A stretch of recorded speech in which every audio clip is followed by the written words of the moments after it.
until the naming day, when I calmly exposed the one secret he never thought I knew. This is the report from the hospital I announced. It says a diagnosis of Woo! Opentabletv, come and sit with me, where the truth is spoken freely. Hello, Open Table. Welcome to another episode of the Open Table. How are you guys doing? I hope you've missed us as we've missed you guys. Welcome to another edition of the Open Table Stories. And today we have an interesting story, something someone wrote us, and we're going to have that conversation today. We need your advice. This person needs your comments, and the person will be in the comment section to read your opinions about this incidents. But before I dive into the story, how are you, Izo? I'm good.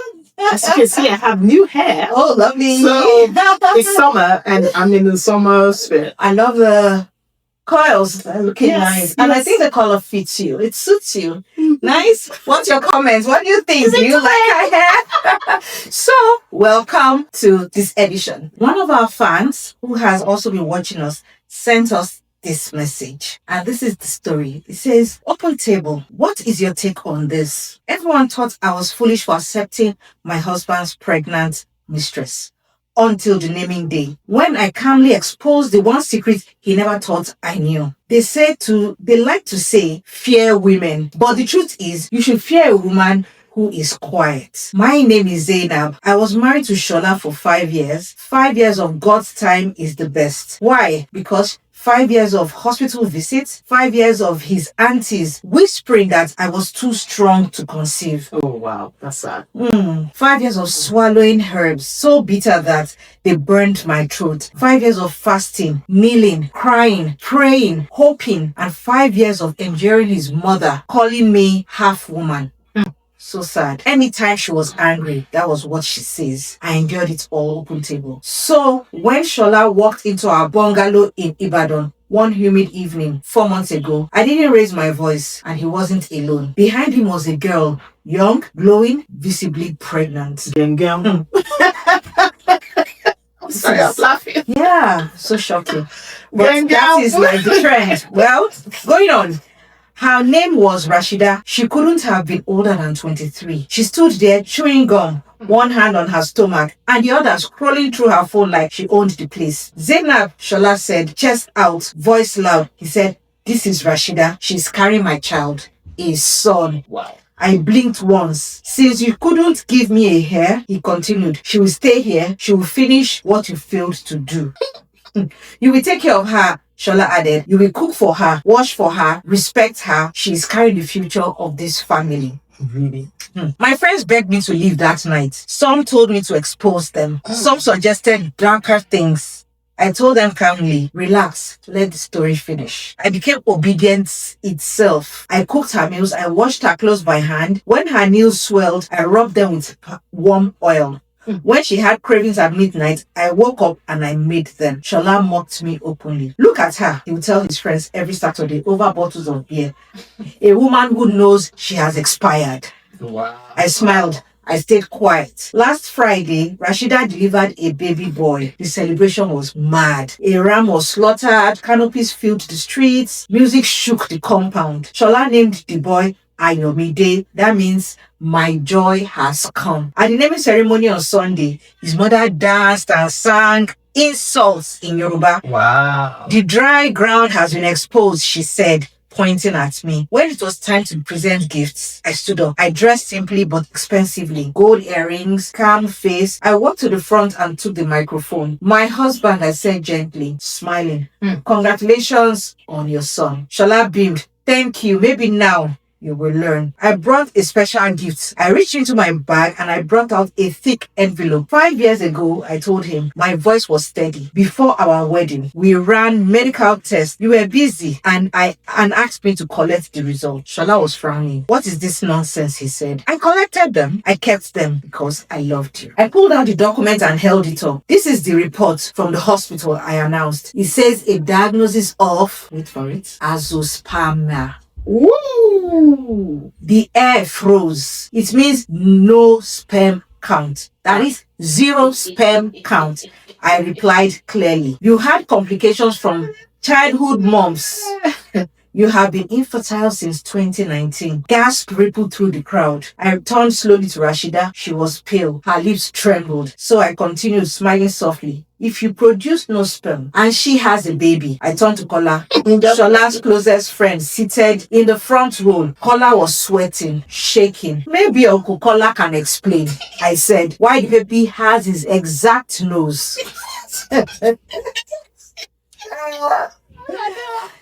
Silence, heavy, deadly. Then Shola screamed. He snatched the paper, read it, and looked at Rashida and looked at Kola. I dropped the microphone. Oh, and one more thing, I said quietly. This house belongs to my mother. I have already packed my things. You all have 2 hours to leave. Wow. I walked out as bottles shattered behind me. I'm currently in a quiet hotel by the Express, eating grilled fish and sipping acting cold. His family has been calling me. They say I disgraced him. They said I should protect his pride. Tell me, Open Table, did I go too far? Or did I simply serve him the truth he ordered? This question is for you, our viewers, Open Table. We are going to share our own opinion about this matter, and you have the comment section. Please share your own comments in the comment section and let her watch, read, and see if you have something to encourage her or advise her on this matter. Over to you. So if this was a James Hadley Chase novel, the title would have been The Vulture is a Patient Bird. That would have been the title. Okay. Or Revenge is a Meal Best Served Cold. That would have been. So there are so many things to unpack in this. I'm not going to say what she did was right. In my own view, I don't think it was right. But you cannot neglect the fact that she had suffered a lot of abuse from the husband. And people differ. I remember, I don't know which episode was it, where we're saying that there are 2 types of angry people. They are the explosives that will just say their mind whilst they are angry, let it all out. Everybody knows that they're angry. And then there are the other set of people that will not say anything. They keep swallowing all the insults or the berating, and then one day they get off and kill everybody.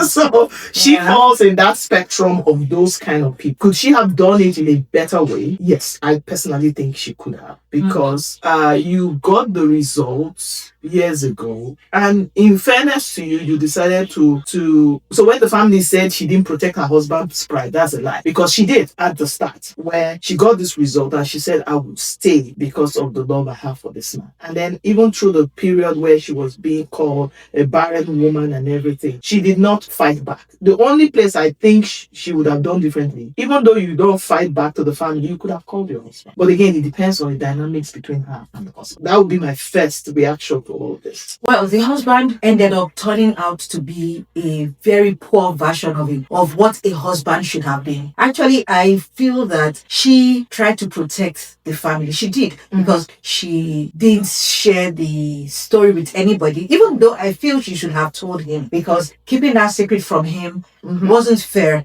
It was like she was keeping it to use for future purpose. So I would like to advise you, as you have asked, that kind of dilemma, it's not. If he had an idea about his medical condition, he would have probably sought medical care and looked for a solution. If there was something, I mean, in this new world of technology and medical advances, there could be a solution, a treatment for azoospermia. And for example, if there was none, or if there is none, I mean, he would have maybe embraced his lapses and then done something about it, probably treated you better. Now, because there was that picture, or as in most families, they assume that infertility is caused by the woman, the woman experiencing. That's why they were wrongfully accusing you or wrongfully abusing you. Probably that abuse would have been curtailed, even though that was still wrong, irrespective. Even if she was the one that had the problem, there was no need. You don't ever abuse, because it's God that gives, and anything can happen. Okay, moving on. So that would have been avoided to an extent, hopefully,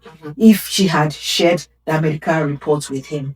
And foolishly, he didn't even ask. I feel That's where because, he was so yeah, wrong. for so many years, he didn't ask. Now, whether what she did was good or bad, at the end of it all, after hiding the secrets and not, ratting him out or using it as a weapon against him in the beginning, everyone reacts differently. She's even strong to have held it all in all these years, the abuse from the mother-in-law, the abuse from the husband. And the husband also didn't count her as anything. In fact, before he brought this girl home, he must have been treating her badly. See the kind of words he's using against her. He was not remorseful. He was smearing her, talking to her, and insulting her and commanding her, making her become the doormat in the home. And that was completely wrong. And so in our next time, he deserved what he got. Kudos. He deserved what he got, even though not everybody might be able to carry out such revenge or such an act. But for the fact that she even did it, in my opinion, he deserved that. There's no apologies. I'm no sorry about that because he had it coming. She didn't kill him. She didn't fight him. She only revealed what she knew about him and also washed his dirty linen in public since he decided to harass her. Yeah, that's my take on that. So I'm really conflicted about this because in my mind, a lot of things come to my head. Was it what initially made you not reveal it to him? Is it that you were holding on to say, okay, I want to find a good time to have this conversation with my husband that, this result came out, this is how it is. And then his misbehavior started. So, I'm trying to go through what processes were in her mind because a result comes out, the man didn't ask. 1 week, 2 weeks, a month, 1 year goes by, and maybe the relationship then was still sweet or things have started going south. And then at what point did you decide to weaponize this result? And in as much as the man did not do well, and I think how do they say, if you serve something bad, it comes back, right? And that's what he kind of got himself and the family. You still have to sit with yourself at your quiet time to wonder, why am I like this? Why am I vengeful in this manner? Because you're going to probably go and marry another person. Is this how you will weaponize information? So you have to look at your person to say, okay, is it that I'm the kind of person that thrives in a chaotic environment? Or is it because this particular one was toxic and I became a version of myself that is not right? Because on the one hand, in all of this that happened, you were pointing hands at the man and the family to say, you have azoospermia, you have been tricked by your friend and this other girl. But then some hands are pointing at you to say, what kind of woman will hold on to this and not and wait until such a time to release it? I don't know if you get what I'm saying. No, I don't. Because I'm worried about her mindset. That's what I'm worried. Her mindset, you see, is like when you push a goat, you've been pushing a goat to the wall and the goat has been moving. You've been pushing that animal and the goat is, when the goat gets to the wall and there's nowhere to escape, the goat will have to pass through you to escape if you keep pushing. Using that goat analysis, what she did when she got to the wall, she didn't turn back to fight. She stayed calm. And when the owner came close enough, she struck. That's what she did. Yeah, which is okay. But that's not a natural inclination, because a natural goat, once he gets to the wall, he comes back and is ready for the fight. She pretended like, okay, you don't push me, reach or my arrest. Nothing there. No. And then the moment the owner came to come and hit the goat, that was when he launched and cut off his head. Well, that was what she did. So that worries me a bit. For me, that's an analogy of a goat. That doesn't mean that's the exact way a human would. But that's what worries me about her reaction. It's too much. Feel that for her peace of mind, that might have just been her own way of punishing him. Yes, of reacting to him. Because all this while, I don't think it's like it has to do with her poor mental condition or psychology, or maybe she needs therapy. No, I don't see it that way. I just see it as a woman scorned.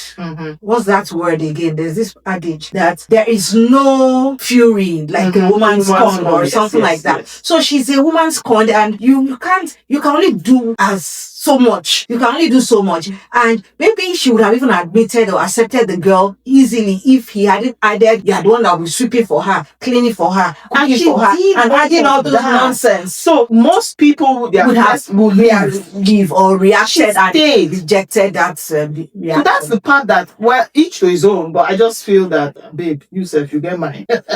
You get mine, though. So that's my take. And you want our advice. Personally, I think you could have done it differently, but nonetheless, the bass boost is sweet me small. No, the good thing I like about it all, because we've heard of more morbid cases Yeah. where at the end of the day, the people end up on the Yeah, other side yeah. of the Yeah. of the planet, right? Yeah. And so she didn't even do that. Yeah. She only said, what you have done, I keep it in my in my cooler, because I have something against you that I'm going to use for you after you have humiliated me this much. And I'm going to humiliate you in a bigger, on a bigger platform. Yeah, And that's yeah. what she did. At least she did not unalive him. Yeah. She did not unalive the girl. That's Or true. I even, as That's I was true, reading but the there's been cases stories, where that I even happens. thought that it was the baby that might get missing, or she might do something. That was the Oh. one where I thought the story will take me to. Wow.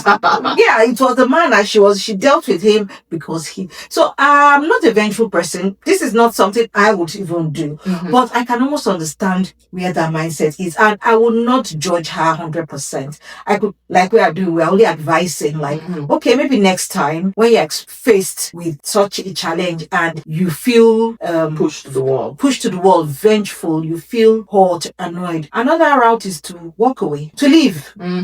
You can speak up your mind and walk away, and then maybe. But there was no time she won't even reveal that either she would do it during the initial, or she should have done it from the beginning when he had introduced. I mean, this thing is so complex. It's complex. Yeah, because it's complex. Most because times when we analyze stories, just half the yeah, story. we don't know the full. We don't live with them on a daily basis, so we don't know their lived experiences.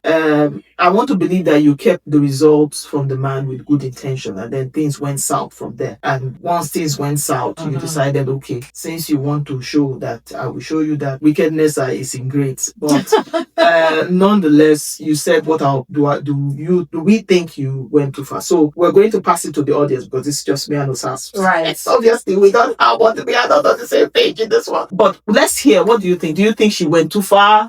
Do you think she should have told the husband from the jump? If he had told the husband, maybe that would have changed the dynamics in the home. I don't know. What are your thoughts? Just put it down there in the comment section as you always do, so that she can read it and learn from it. But Don't forget to subscribe and continue to like our videos. Leave your comments in the comment section and tell your friends. Share our videos. Let other people come to experience and share their own opinions about what we discuss on Open Table TV. See you on our next episode. Bye. Every voice